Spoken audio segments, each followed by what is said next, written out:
Hace unos días y por la terrible situación por la que el Perú ha estado pasando, y que por cierto, si quieres saber más a fondo acerca de esta problemática, en este canal hay un directo dedicado exclusivamente a ello, estuvo en tendencia en Twitter el hashtag el peor presidente de la historia, haciendo alusión a la gestión de Pedro Castillo. Sin embargo, solo por caer espeso, es válido preguntar, ¿quién realmente fue el peor presidente del Perú? Porque dentro de toda nuestra historia republicana hemos pasado por momentos terribles, con gestiones aún más terribles. Por ello, en el video de hoy buscaremos respuesta a esa antipática pregunta: ¿quién fue realmente el peor presidente del Perú? Primero que nada, tengo que hacer un disclaimer. Es muy complicado tener que analizar 200 años de historia de manera muy meticulosa para poder categorizar a un presidente del peor, porque para hacerlo hay que revisarlo de manera multidimensional, viendo aspectos económicos, sociales, relaciones políticas y relaciones exteriores. Además, hay que entender que cada contexto varía drásticamente. No es lo mismo que Velasco dé el golpe en los 70s a que lo intente dar en 2020. No es lo mismo que Fujimori dé el autogolpe en 1990 a que lo haga en 1880. Al igual que no es lo mismo Alan García en los 80s que Alan García en 2006. Cada momento histórico tiene necesidades distintas, al igual que distintas corrientes de pensamiento. Por ello es un poco complicado tener que dar una respuesta clara para este hecho. Es así que todo lo expresado en este video es con fines recreativos. Pero eso no quiere decir que no vayamos a utilizar fuentes históricas, las cuales voy a intentar dejarte en la descripción de este video. Entonces, ¿cómo vamos a determinar cuál fue el peor presidente del Perú? Pues lo que he hecho para poder dar una respuesta es, primero, analizar el contexto en el que el presidente entra y cómo su llegada repercute en los problemas de ese momento. Segundo, cuál fue su desempeño dentro de su mandato. Tercero, cuáles fueron las repercusiones de sus actos. Y cuarto, cómo he visto ese presidente al día de hoy. Si vamos a hablar de periodos que cambiaron drásticamente la historia del Perú, tenemos que hablar, sin duda, del periodo de la anarquía militar. ¿Qué fue la anarquía militar? Pues desde la salida de San Martín y Bolívar, los militares quisieron apoderarse del poder. En este grupo de militares se encontraba Agustín Gamarra, quien sí llegaría al gobierno y durante su periodo de mandato se descubriría el guano. Por si no prestaste mucha atención en tus clases del colegio, el guano, que es básicamente caca del ave guanay, se empezó a vender en cantidades exorbitantes, principalmente en Inglaterra, porque este se encontraba en un proceso de revolución industrial. Por ello, necesitaban de recursos potentes y en masa. Sí, por primera vez la frase de cagar plata fue real porque el Perú literalmente cagaba plata. Ese descubrimiento hizo que ingresaran al Estado grandes cantidades de dinero, lo cual conllevó a que empeorara en gran medida las disputas por el poder. A todo esto, ¿qué hizo Gamarra con la plata que estaba ingresando? ¿Generó empresa?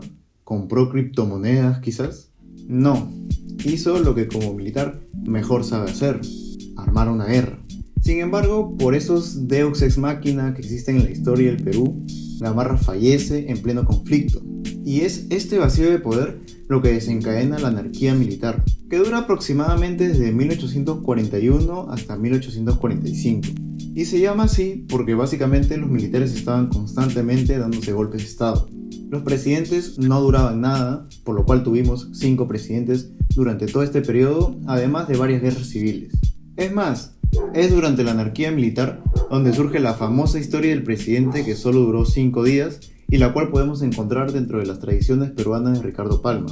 Pero si quieres saber más al respecto, anda a mi TikTok o a mi Instagram, donde encontrarás un video con esa historia. Básicamente, este periodo se resume en una constante crisis política. Ahora sí, una vez explicado por qué este periodo es tan trágico dentro de nuestra historia republicana, pasemos a presentar al personaje del día de hoy, Ramón Castilla. Castilla es quien le da fin a la anarquía militar, pero hay que entender cómo lo hizo, porque nada en esta vida es tan fácil, y menos en el Perú. Castilla ejecuta o realiza la Pax Castillista o Pax Andina. Pero, ¿qué es esto? ¿Con qué se come? Esta Pax hace alusión al proceso de pacificación que hace Castilla utilizando el dinero del guano. ¿Y cuál fue su forma de pacificar el país? Punto 1. Quitar el gran problema de los últimos años: los golpes de estado. La forma más sencilla de frenar a los caudillos era con plata. Entonces Castilla le da dinero a los militares más acérrimos para que puedan entrar en retiro. Así que imagínate cuánta plata tuvo que ser para poder retirarlos. Vladi queda chico aquí. Y este plan le funcionó de maravilla. Entonces te estarás preguntando, ¿qué acaso no existían jóvenes militares que pudieran hacer frente al gobierno de Castilla?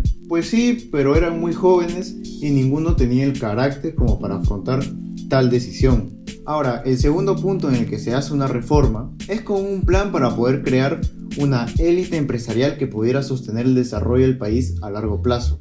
Y suena lógico porque tarde o temprano el guano se iba a acabar y había que tener una forma de diversificar la economía. Para este plan, Castilla crea la Ley de Consolidación de Deuda Interna. De nuevo se utiliza la plata del guano, solo que esta vez con el objetivo de generar empresa.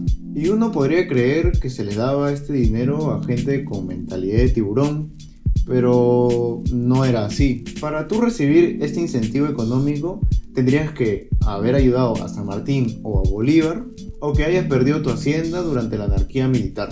¿Y cómo comprobaban si realmente ayudaste a San Martín y a Bolívar?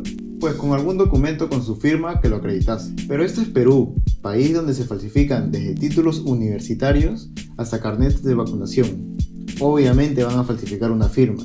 Esto incluso creó un nuevo mercado de especulación con documentos. Y si quieres saber más casos con nombre y apellido, puedes consultar el libro de Alfonso Quirós, Historia de la corrupción en el Perú. La pacificación de Castilla consistía principalmente en el clientelismo, algo que terminó desatando el primer gran escándalo de corrupción. Posteriormente, durante el gobierno de Echenique, una deuda que estaba pronosticada iba a llegar a los 7 millones, terminó costando 24 millones de pesos. Básicamente por la gran idea de Castilla es que los recursos obtenidos por el guano se terminan gastando, ya que él estuvo 12 de los 35 años que duró la venta de este excremento.